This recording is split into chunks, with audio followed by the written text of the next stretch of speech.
What is going on, guys? What's poppin'? So I know it's been about a week or so since I posted a San Antonio Spurs video, and that was kind of by design.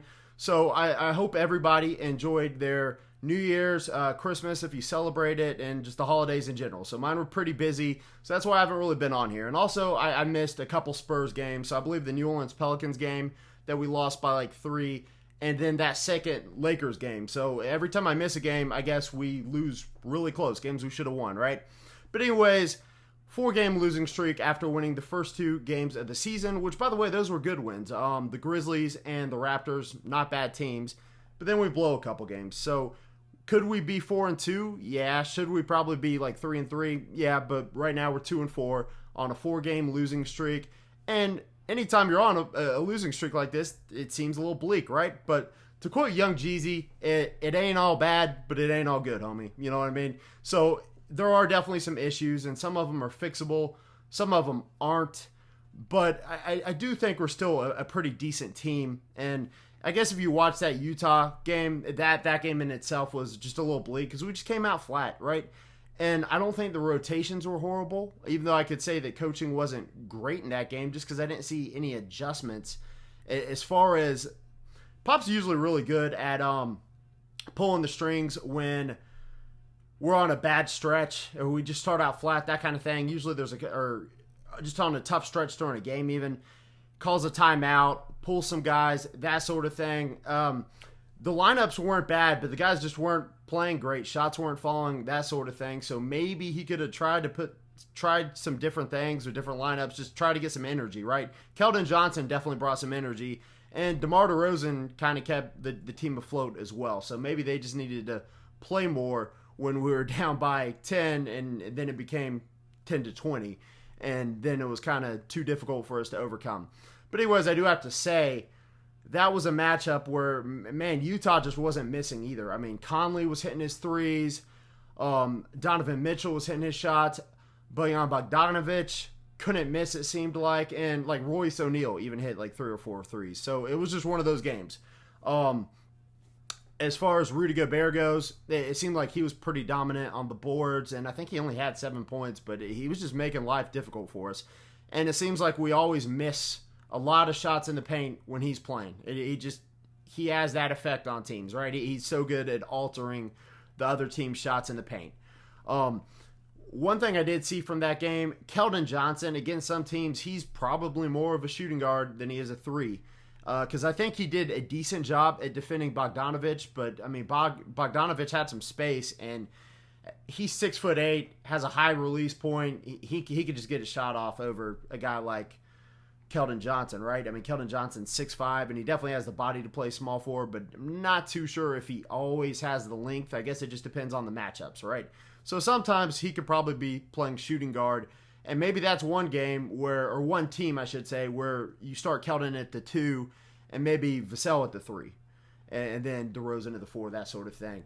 Another thing I've noticed is that Jakob Poeltl, and this isn't just this year. I know he played pretty well when he started in the bubble, but in previous seasons, it just seems like he's uncomfortable in the starting role.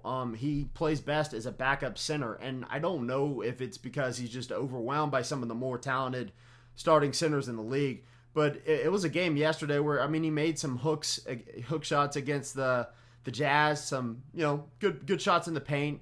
He rebounded okay, but he was a little soft on the boards, and I thought he was a little soft defensively too, and especially when he was up against Rudy Gobert. So I'm not really alarmed by that, but I think it definitely helps when Aldridge is back, because when you have a guy like Poeltl coming off the bench, he provides that value as a backup center that we don't have right now when we're bringing, I think against Utah, it was Trey Lyles, which, man, that he looked bad as the backup center. On offense, just wasn't doing much. Defense, I could tell he's trying, but not doing much. As far as his rebounding goes, some nights it's really good. Some nights it's just average. But he rebounded well against Utah, but did not look like an NBA backup center to me. Drew Eubanks, sometimes he shows flashes. Sometimes he just doesn't play that well.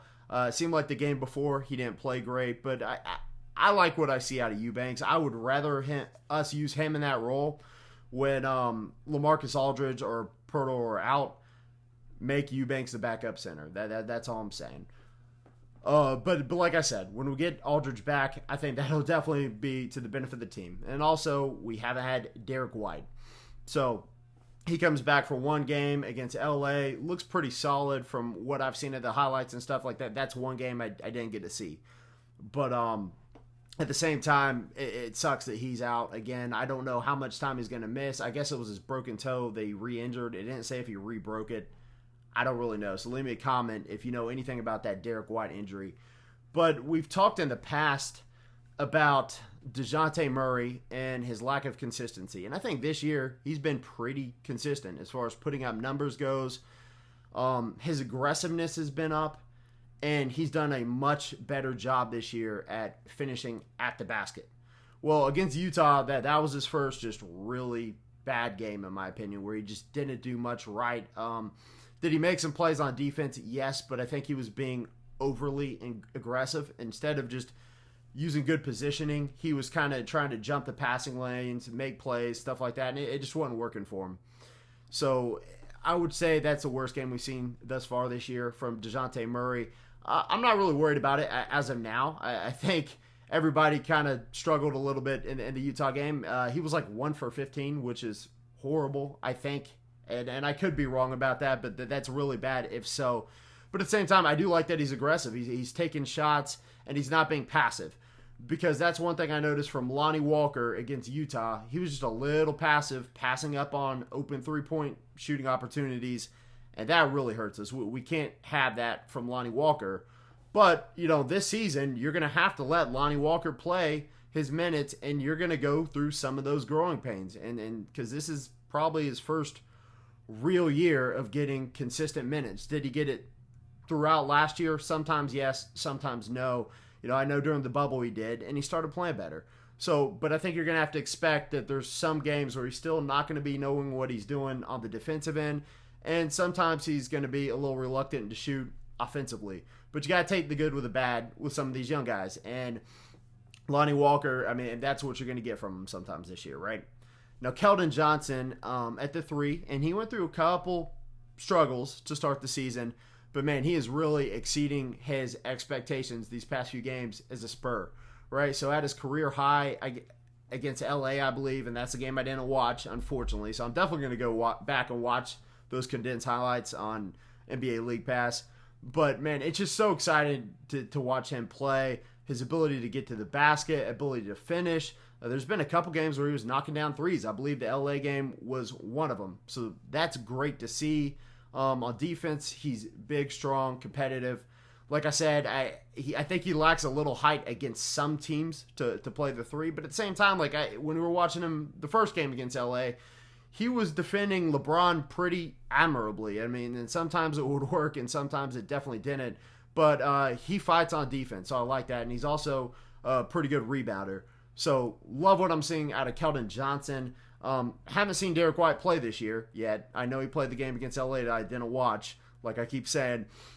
But, I'm not going to include him in this because he hasn't played much this season. But I'll say Keldon Johnson's the one guy who just screams like superstar upside for us right now. I just see him getting better the more he plays. And he's already had some games where he's dropping 20, 25. So I'm really excited to see him moving forward this season. Now we have to go on to the power forward position where DeMar DeRozan, I think he's been doing his thing this year. I'm really excited about DeRozan's play. He's been shooting threes, even nights like against Utah. Man, if you're feeling it, shoot it. I know he was like 0 for 2, but I'm okay with him taking those shots. Sometimes they'll fall, sometimes they won't, but I really appreciate DeRozan's play. The effort has been there on defense, but we just know he's not a very good defender, right? Same with Rudy Gay, and we've had kind of a mixed bag of goods so far this year from Rudy Gay. So he's been super aggressive as far as shooting the ball goes, and sometimes I think maybe he's being a little too aggressive. Rudy Gay, in my opinion, is at his best when he's attacking mismatches on defense. So he gets that smaller guy, puts him in the post, pull up mid-range, that kind of thing. That's when I love how Rudy Gay's playing. And kind of like what I've been saying about LaMarcus Aldridge with that inside-out game, I like Rudy Gay in the post on those mismatches, and then you start shooting some more threes and stuff. Now, I know Rudy Gay is a better three-point shooter than LaMarcus Aldridge. But at the same time, just early in possessions, just jacking threes, I'm not a fan of it. I mean, some nights he's really feeling it, and I get that. But other nights, I kind of think he's could be just moving the ball around a little better with Patty Mills out there. I know Patty's having a really good season so far. He struggled against Utah. So we'll talk a little bit more about that Utah game in a minute. The other guy I wanted to mention was Luka Samanic. We saw him play against Utah a little. And guys, right now he's not an NBA player. The Spurs would benefit, and he would benefit deeply from the G League if that season's going to start. Hopefully they have a G League season, and hopefully it starts sooner than later. I don't really know what the deal is with it right now. But Luka really needs to be playing pretty much every day, and he needs to be in the G League.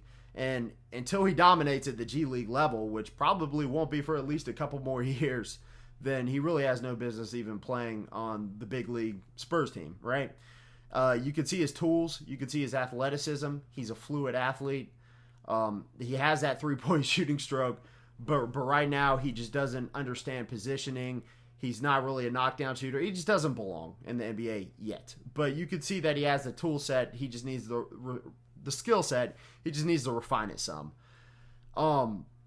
Another guy that could probably benefit from playing in the G League every day is Trey Jones. I like the way he played in his short time against Utah, but he's a guy that needs to be playing all the time, right? So it sucks not having the G League. I know Weatherspoon is still out with an injury, so hopefully we get him back soon. Hopefully we get some spot minutes out of him, because I remember him being a pretty good defender and knowing what to do on the offensive end as well.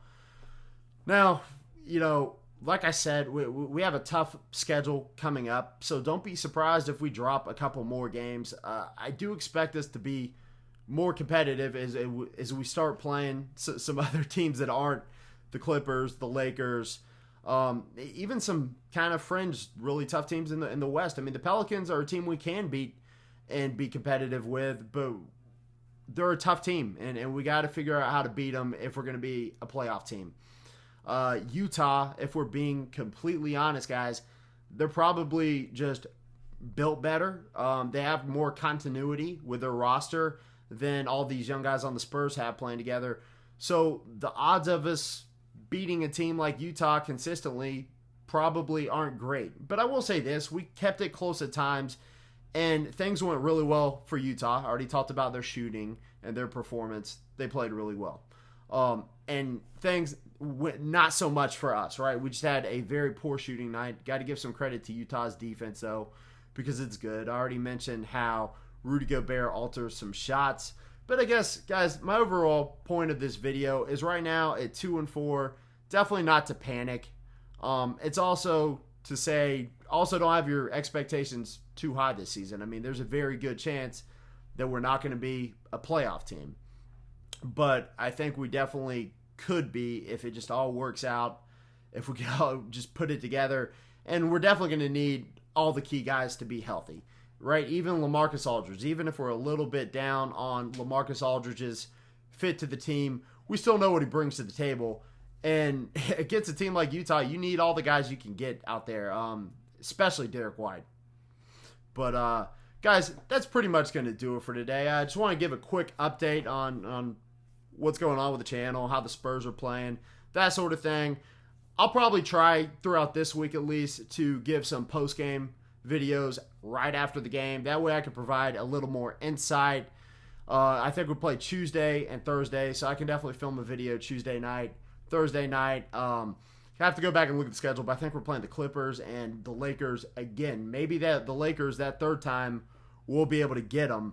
And maybe soon the schedule will start being a little less difficult. Maybe we can get a team like Sacramento again or something that is just a little more beatable, right? But guys, leave me your thoughts on the Spurs right now.